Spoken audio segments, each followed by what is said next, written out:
Standard 8 students, good morning to all of you. In your science chapter 11 force and pressure में जो है हम लोग जो कांटेक्ट और नॉन कांटेक्ट फोर्स पढ़ रहे थे. नॉन कांटेक्ट फोर्स में gravitational force, magnetic force and electrostatic force. तो इलेक्ट्रोस्टैटिक फोर्स हम लोग को पढ़ना था.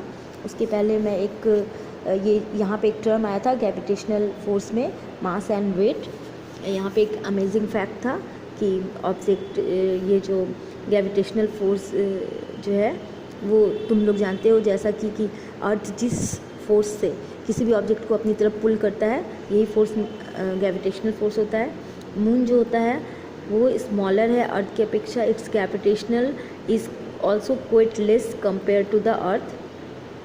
तो अर्थ पे जिस ऑब्जेक्ट का वेट 40 kg है तो वहाँ पे जो मून पे 6.6 kg हो जाएगा. तो यहाँ पे जो है एक टर्म है मास एंड वेट. तुम लोग को मैं बताई थी कि मास जो है और वेट में क्या डिफरेंस है. मास जो होता है वो किसी भी ऑब्जेक्ट का उसमें जो वैल्यू है, उसमें जो पार्टिकल्स जितना मौजूद है, किसी भी ऑब्जेक्ट में, कोई ऑब्जेक्ट है, किसी ऑब्जेक्ट में कितना पार्टिकल्स उसके अंदर है. पार्टिकल्स कौन कौन से हैं? एटम्स, मॉलिक्यूल्स, जो भी एटम मॉलिक्यूल्स से बने हुए हैं. फिर फर्दर एटम और मॉलिक्यूल्स जो है इलेक्ट्रॉन, प्रोटॉन, न्यूट्रॉन से बनते हैं. ये सब अपर क्लास में तुम लोग पढ़ोगे. तो ये जो पार्टिकल्स है मैटर का, वो जितने पार्टिकल्स से बना है ये उसके अंदर का ये है मास. ठीक है, ये कांस्टेंट रहता है, ये बदलता नहीं है. ये मास जो है मून पे भी चला जाए, अर्थ पे जितना मास होगा मून पे भी उस ऑब्जेक्ट का उतना ही मास होगा.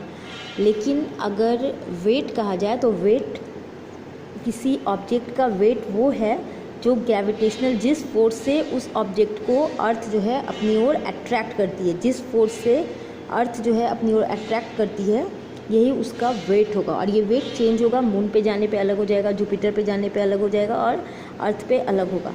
तो ये वेट चेंज हो सकता है और लेकिन ये उसका मास उस ऑब्जेक्ट का कभी चेंज नहीं होगा. इसलिए मास जो है वो एक स्केलर क्वांटिटी है और जो वेट है वो एक वेक्टर क्वांटिटी है. स्केलर और वेक्टर तुम लोग शायद 6th स्टैंडर्ड में इसके बारे में थोड़ा सा तुम लोग को नॉलेज दिया गया होगा. स्टैंडर्ड 8 में और डिटेल से पढ़ना है. स्केलर क्वांटिटी और वेक्टर क्वांटिटी जो है वो क्या होते हैं? चर और अचर राशि जो कभी नहीं बदलते, जिसका मान जो है हमेशा एक रहता है, वो स्केलर क्वांटिटी होता है. जिसका मान जो है बदलता रहता है वो वेक्टर क्वांटिटी होता है. और ये जो मास होता है वो प्लेस चेंज होने पे चेंज नहीं होता है, लेकिन वेट जो होता है वो बाई चेंजिंग प्लेस वो चेंज हो जाता है. वैल्यू जो है मास का वो कांस्टेंट होता है, लेकिन वेट का जो है प्लेस चेंज होने पे, पोजीशन चेंज होने पे ये कम ज़्यादा हो सकता है. तो मास जो है का डेफिनेशन कोई बोले तो mass is a measure of how much matter of an object has या amount of matter present in the body, ये मास हो गया. बट अगर कोई बोले वेट, तो weight is how strongly gravity pull on that body या gravitational attraction. It is measure of how much gravitational attraction of an object feels. तो ये टर्म मास और वेट तुम लोग को अगर अभी समझ में आ गया तो आगे 9th में भी तुम लोग को ये पढ़ना है. उसके बाद है magnetic force.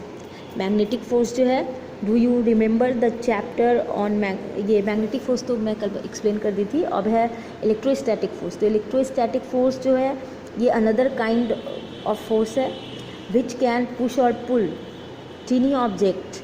When you rub a comb in your dry hair and then bring it near some bits of paper.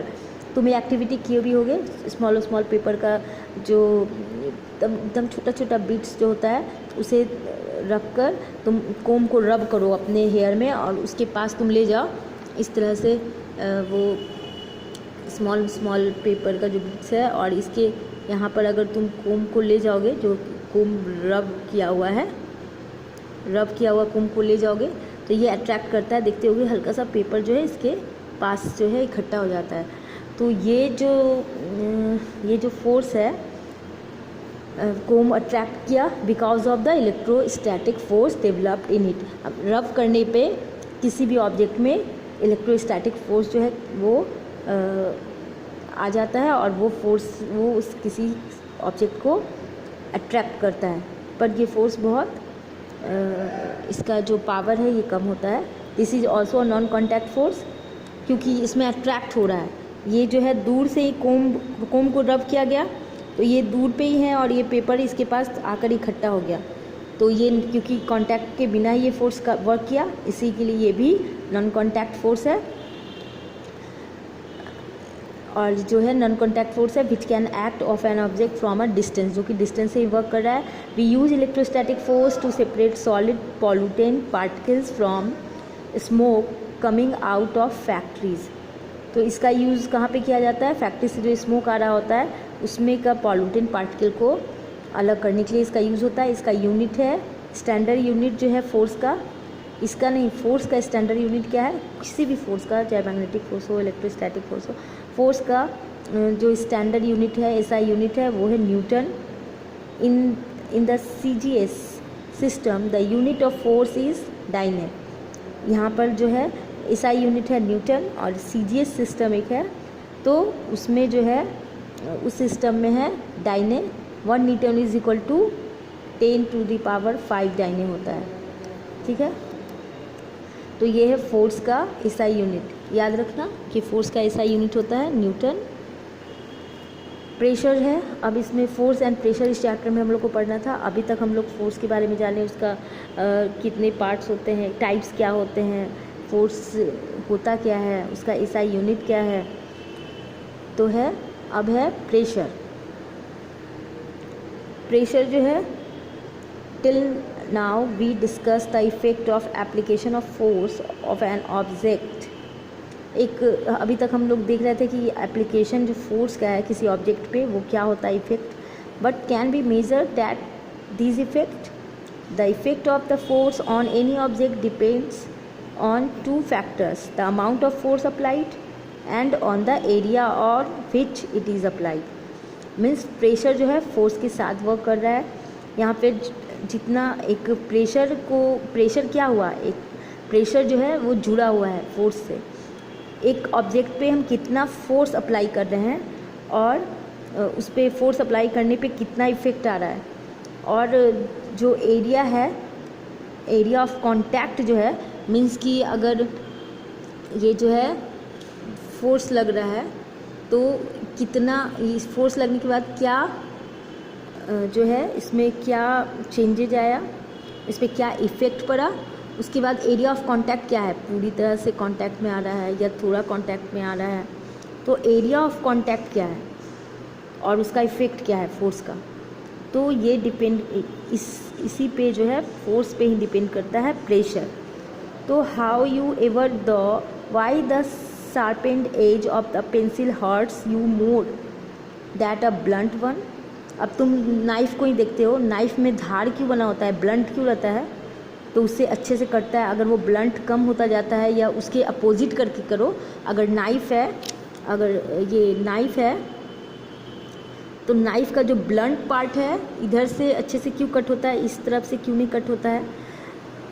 Area जो है उसका एरिया कम होने पे, इसका एरिया कम होने पे ये ज़्यादा शार्प है, ज़्यादा प्रेशर पड़ा। आसानी से अगर तुम एक एप्पल काट रहे हो तो आसानी से वो कट रहा है, क्यों। Why we use a sharp knife to cut a vegetable, in case of the sharp pointed end of a pencil और अ शार्प नाइफ और a force applied work on a very small area and therefore the effect becomes more severe. यानी जितना area कम होता जाएगा, ये याद रखना, area जो है जितना कम होता जाएगा प्रेशर उतना बढ़ता जाएगा। एरिया डिक्रीज प्रेशर इंक्रीज, ये चीज़ याद रखना, एरिया डिक्रीज प्रेशर इंक्रीज।